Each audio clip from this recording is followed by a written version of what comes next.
Magandang gabi mga Kaniting TV, narito na ang ating another quick weather update ngayong gabi ng July 19, alas 10. Ang binabantayan po natin dalawang LPA sa West Philippine Sea at sa Pacific Ocean ay nagdevelop na po into tropical depression ayon po sa Japan Meteorological Agency.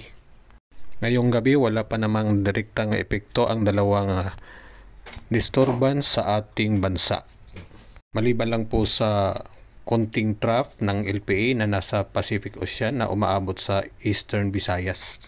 Pero nawala namang malakas na ulan. Makikita nyo sa ating screen ang nasa dilaw po, yun po ang current location ng LPA, no? At yung nasa taas na bilog na umiikot, yun po ang para bukas po na posisyon ng LPA or tropical depression. Medyo malayo na rin ang kanyang forecasted track papunta ng Taiwan. I-share po ng